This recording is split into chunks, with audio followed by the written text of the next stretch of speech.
We'll kick off the session, and I'd just like to say welcome to the second in a series of 3 webinars from cybersecurity company Untitled.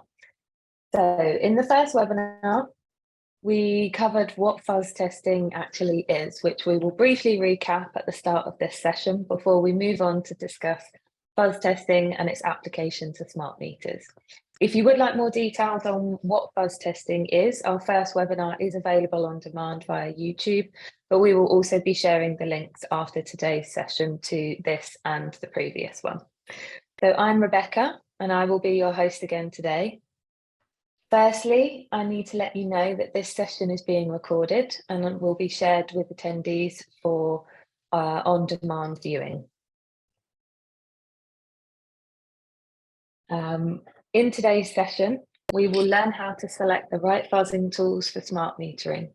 The Untitled team will talk you through the different approaches to effective fuzz testing and why it should be considered a valuable tool in your cybersecurity toolbox. There will be time at the end of the session for any questions, so please do send them through using the Q&A button on your screen. Joining us today from Untitled, we have Tony and Chris, who have decades of experience in cybersecurity and are contributors to Untilted's unique fuzz testing tool, Protocrawler. I'll now hand over to Tony to kick off the session and talk us through the different what fuzz testing actually is and the different approaches for effective fuzz testing. Thanks, Tony. Okay, thank you, Becky. So we're going to start by just a very quick recap of something we went into in more detail in the previous webinar. So there's a section that goes into quite a lot more detail than this if you're looking for that on the other webinar. The essence of what fuzzing is what we've got in the picture on this slide. So on the left, you can see we have a fuzzing tool. We have the thing that does all the work. Basically, that generates huge volumes of malformed messages to send to the target on the right. And as it sends those, we're going to monitor the behavior, capture information about that, and then analyze that after we've finished doing all of the tests. What we're looking for in that is to detect unexpected behavior from the target, things we didn't expect it to do. And some of those we may class as suspicious behavior in the sense that we may be able to identify them as potential underlying causes of vulnerabilities that could occur in the field. In Protocrawler, in our terms, we divide this up into a 4-stage model. And part of the point about the 4-stage model is it represents a number of different points at which you can customize fuzzing to apply it more specifically to your particular target.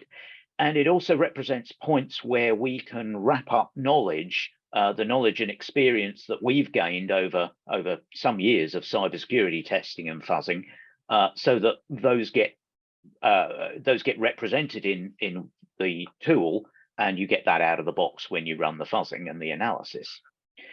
So the 4 stages start with generation. This is where we're actually creating the message, the different types of malformation, the setting things like coverage targets. We're adapting it to the resources that we've got available at this stage of testing. We then move on to execution, where of course we're going to send all the messages to the target. We're going to collect the evidence that we see from the target's behavior while those messages are being received. We're then moving on to analysis, where we ask certain questions and we get responses, or we get results from that analysis that are then going to be prioritized so that we can focus on higher risk areas and identify the things that are going to be further investigated. And then we have a stage that we call reporting, where we're moving outside of the test environment and Protocrawler's environment. We're thinking of other risk owners, other stakeholders, and presenting the reports on the resilience and what we've demonstrated, the assurance that we've demonstrated through giving an external report that's meaningful to those other stakeholders. So that's the essence of the model and what we do in fuzzing. The next section we're going to do is to talk about what types of fuzzing, or how we characterize fuzzing, as an introduction to how you know what to look for in a fuzzing tool. The first thing I'm going to look at is characterizing fuzzing, and this is really about the way you access the target. So this is types of fuzzing based around what sort of access they have to the target. We have three types. The first type is white box.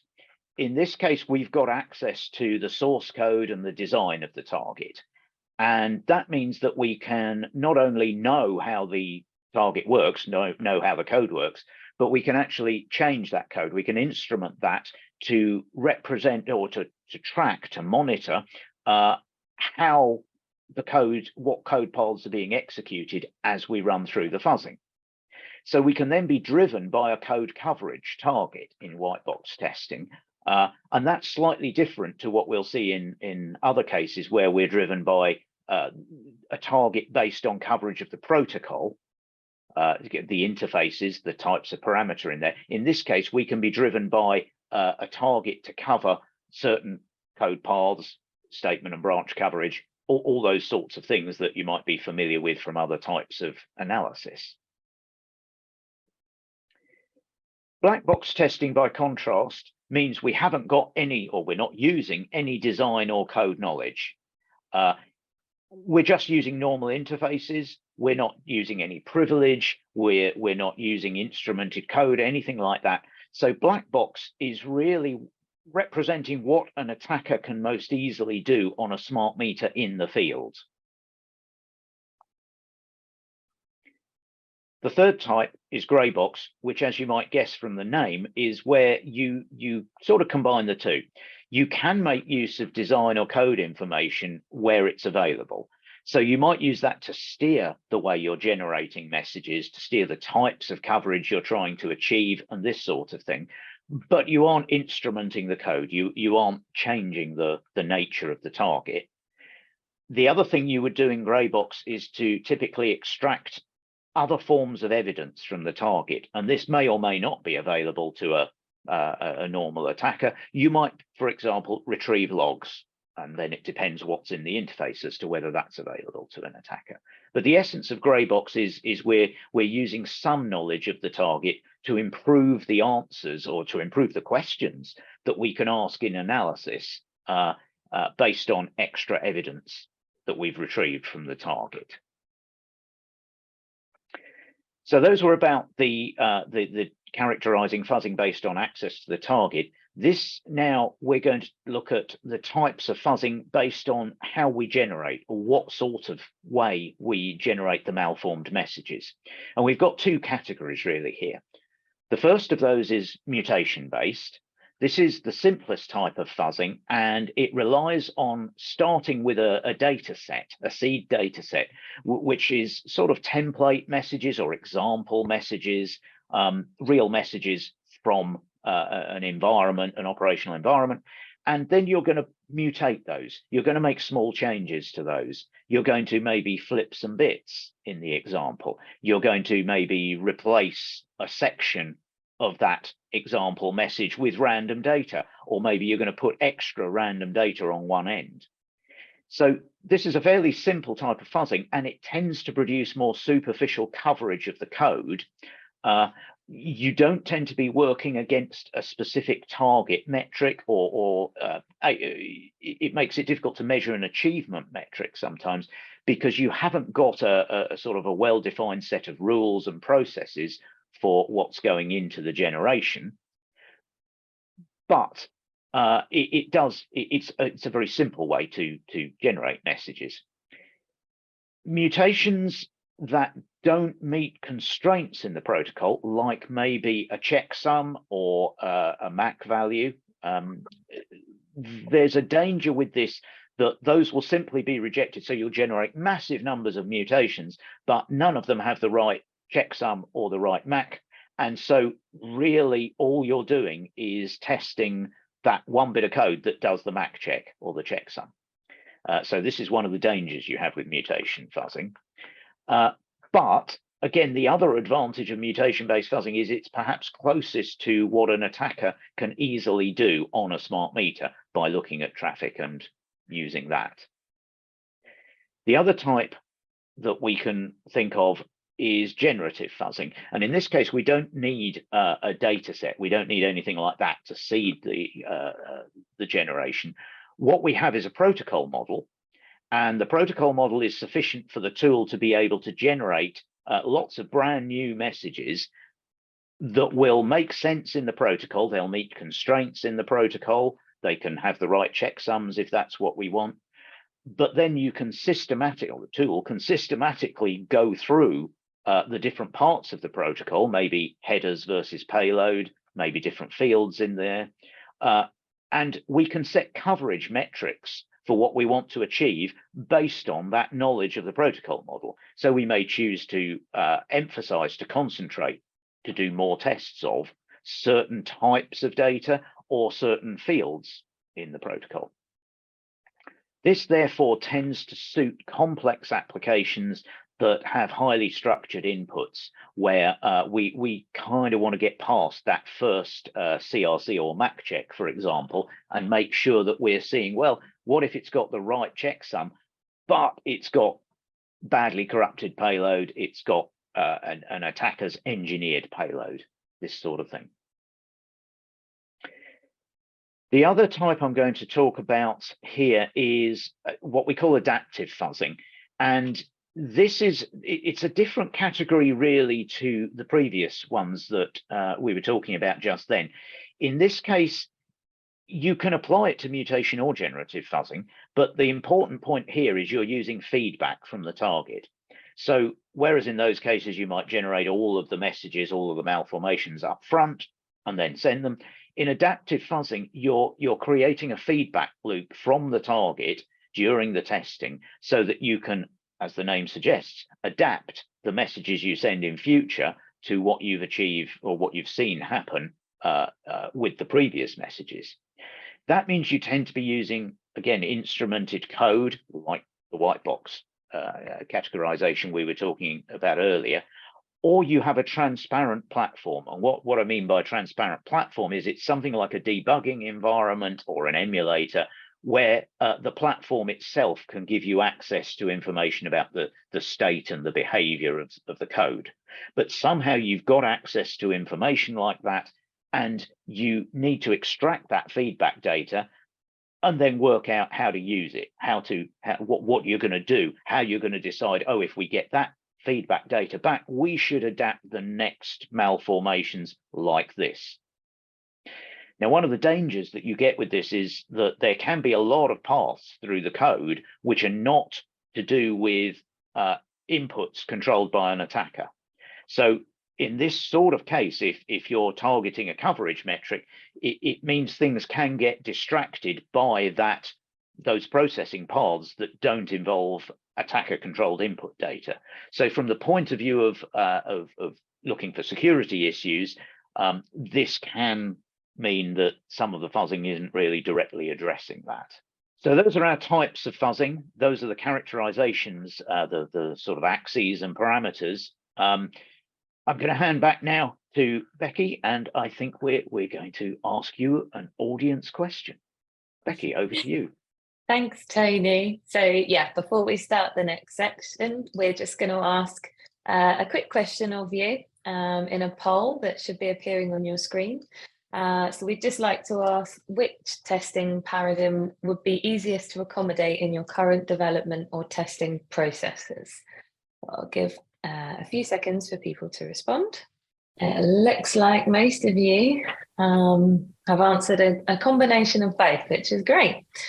So with that in mind, we will head on to the next section. So I will now hand over to Chris to explain which are the essential capabilities for fuzzing smart meters. Take it away, Chris. Thank you, Becky. Yes, I'm going to follow up from what Tony was saying about the various general approaches to fuzzing with some concrete recommendations about how we would approach fuzzing with smart meters in particular.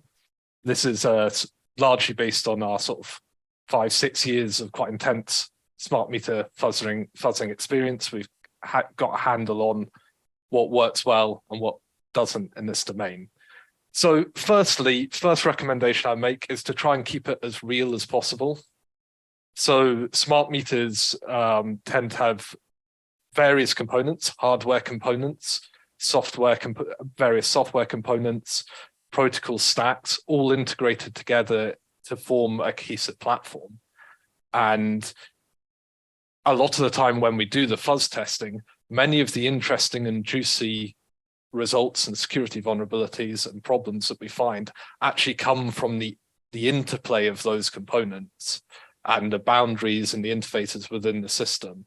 And therefore, we would recommend that you try and keep the system that you're fuzzing and testing as real to the world as possible to maximize your chances of finding both the good results and results that are actually applicable in the real world.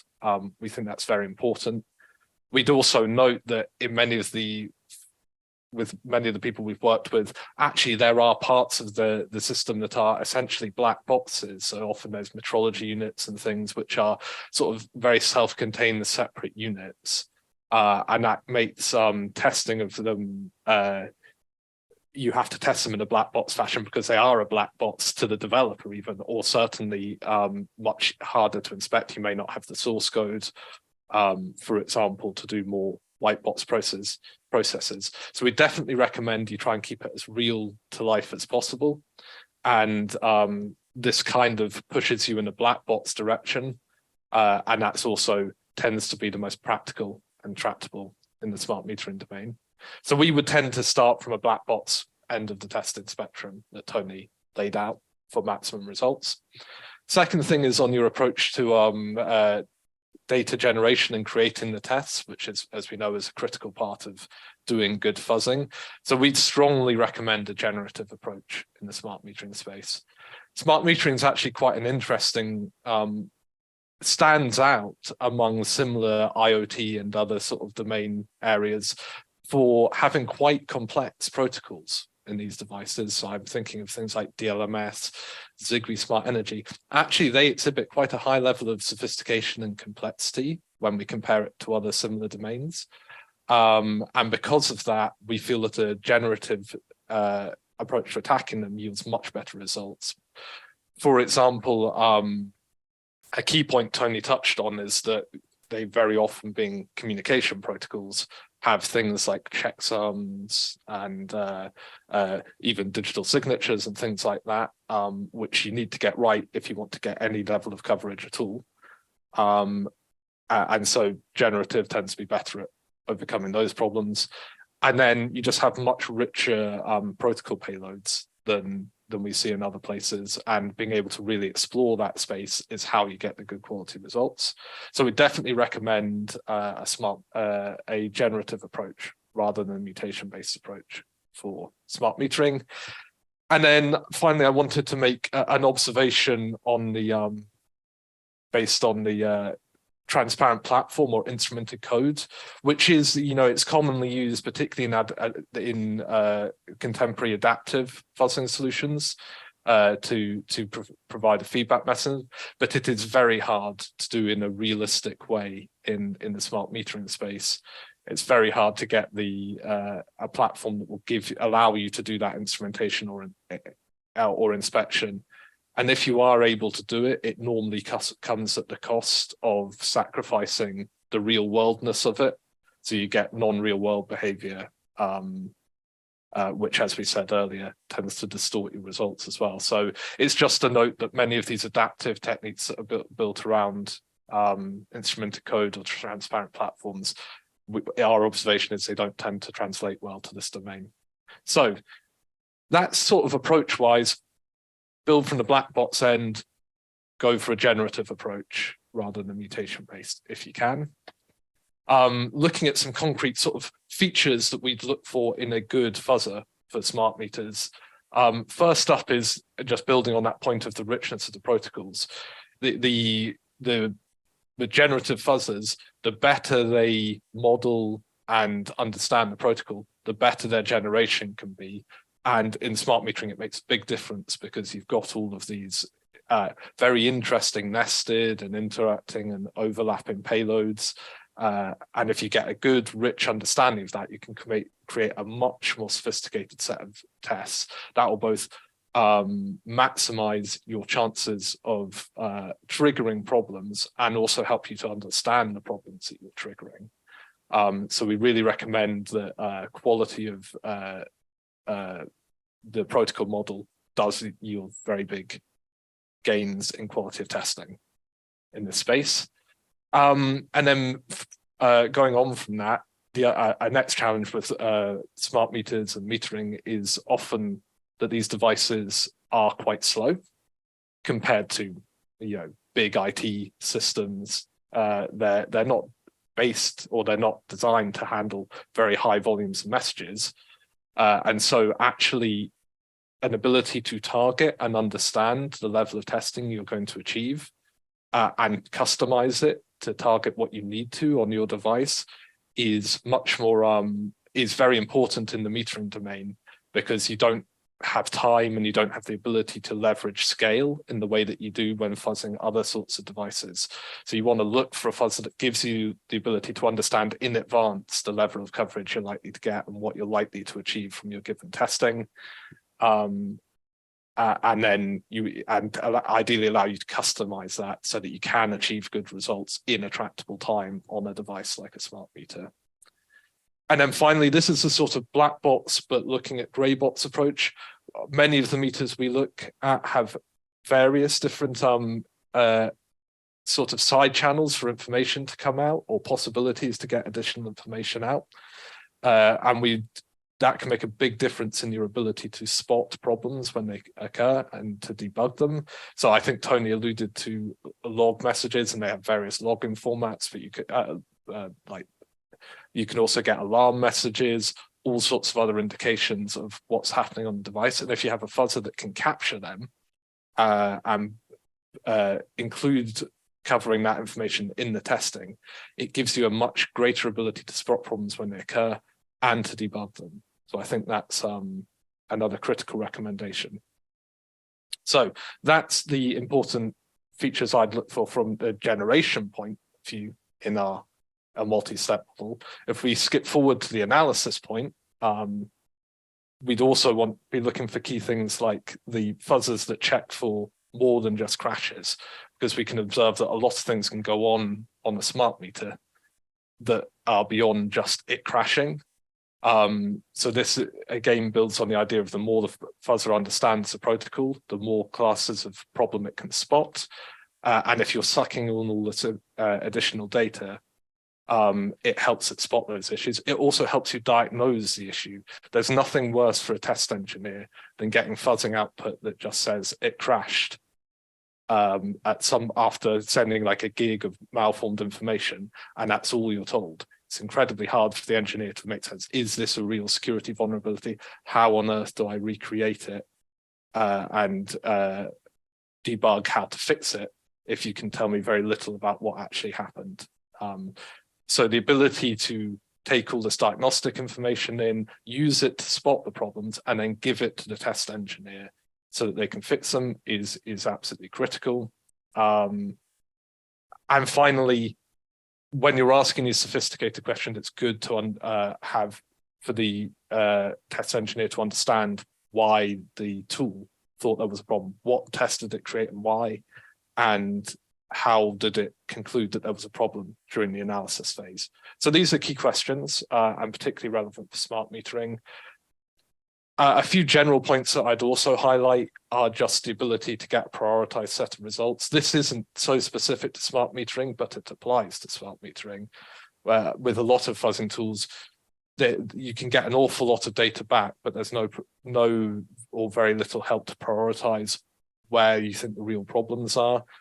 And it just makes your engineers' lives much, much easier if the tool actually starts to categorize and prioritize what they should look at and what, frankly, they should discard or save for later. So that makes a big efficiency gain for your tech team.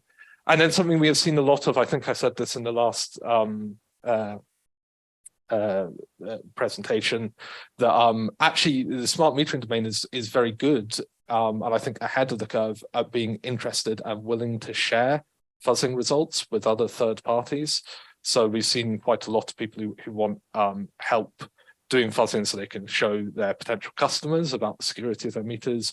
We also know that various regulatory regimes want to see evidence of the security, and we've seen fuzzing used in that. So actually, I would say smart metering is ahead of the curve in this area, and therefore it's good to have a tool that supports that by giving you good quality output that can be easily shared with others. So that's it for the session. I'm going to hand back to Becky, who is, I think, going to give you another poll, and then I'll see you on the other side. Thank you, Chris. Yeah, we're just going to run another quick poll with you all. So I will just launch the next that should hopefully be on your screen. So what fuzzing capability is the most important to you? It seems as though automation is the most important feature to most of you, but there's a good split across test coverage management and usability too. So thank you very much for that. So now, before we head into the final section, I would just like to remind you all to submit your questions using the Q&A button on your screen. The team will be happy to take those after this final section, which Chris will summarise the future of fuzzing. So back to you, Chris. Thank you, Becky. Yes, before we get to your questions, I just wanted to also quickly talk about the direction fuzzing is going. So actually, fuzz testing is a technique many of you will be aware has actually been around for quite some time in one form or another. But it's actually, at this point, it's going through a period of rapid sort of evolution, rapid progress in what we're able to do with it and achieve with it. There's been significant advances in how we do data processing and artificial intelligence, which are driving innovation in this space. It unlocks all sorts of abilities for the machines to apply their own intelligence, both on the side of what tests they can be creating and trying to trigger the problems, and also spotting the problems when they occur, allowing fuzzing to go in a much more sophisticated way that maintains the automation that we know you guys will like, but significantly increases the sophistication to find a much wider cause set of bugs and vulnerabilities. So that's moving forward. The actual technology itself and the approach is moving forward rapidly at the moment.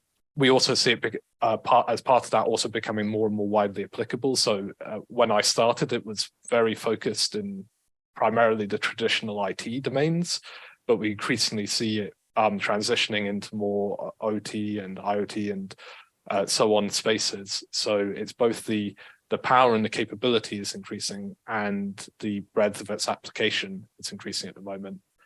And then finally, as you noted was important, all of this is enabling it to be increasingly automated. So when I started doing this stuff, fuzzing tended to be a one-off point in time activity that you would do at a point where you were worried about the security of a particular version of a particular product.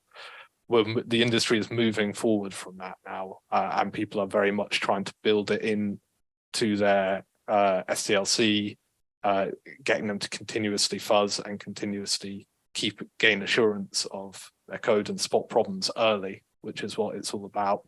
And by the way, this will be the topic for the next webinar, so we'll have a whole expansion of that, but it's certainly a direction of travel. And then speaking of direction of travel, it's increasingly becoming better.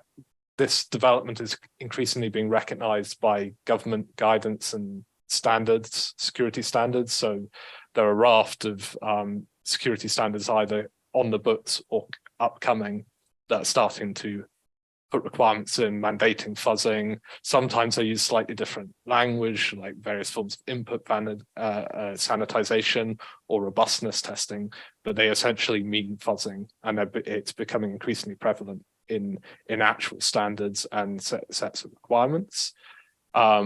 We expect this direction of travel to continue, and you can point to some upcoming examples that will build that in as well. And then finally, that's the actual standards and regulatory aspect that's driving it, but best practice is following suit, and you can increasingly find guidance on performing fuzzing as just a generally good thing you should be doing if you care about the security and the robustness of your software. So it's a good and interesting, now is the right time to take an interest in this subject, we would say. Cool. Thank you all for your time. Becky, shall I hand back to you for questions and housekeeping? Yeah, thank you, Chris, and to Tony as well for your insightful contributions to today's webinar. So we do now have some time to answer your questions, so please do send them through, again, using the button on your screen. But I will kick off with a question.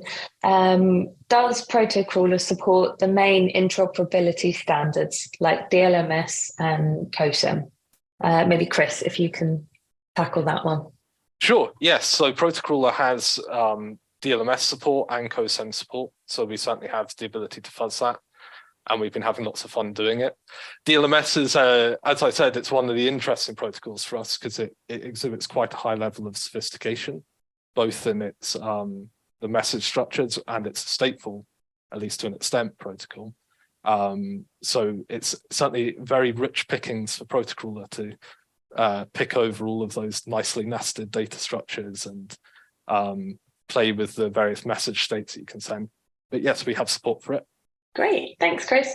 And secondly, what is involved in creating a protocol model? Can I create them myself? And perhaps, Tony, you can take that one.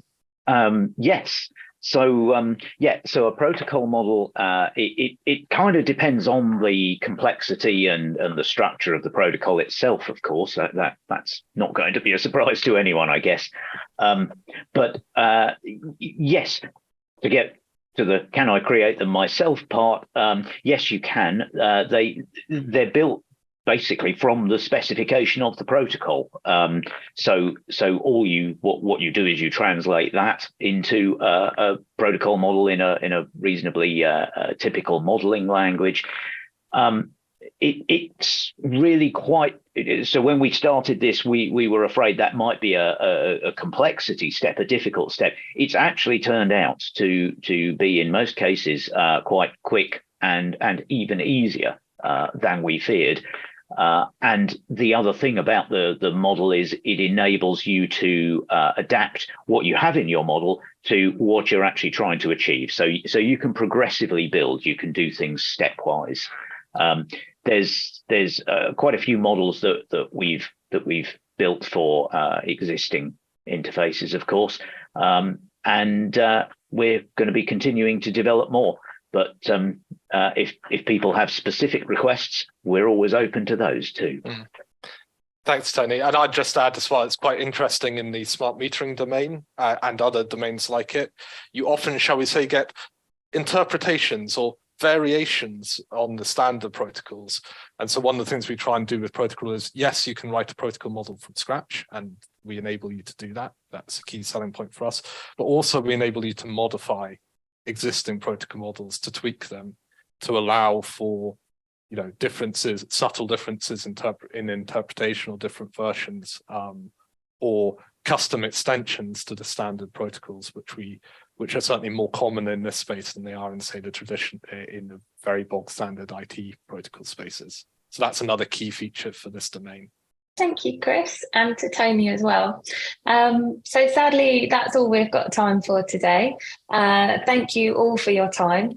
As mentioned, this is the second in a series of 3 webinars that Cital is running on fuzz testing smart meters. So if you'd like to understand how to embed fuzzing into a software development lifecycle, make sure you sign up to our next session on Thursday, the 25th of May. We will share a recording of today's webinar with all attendees and our follow-up communications, along with a link to register for the next event.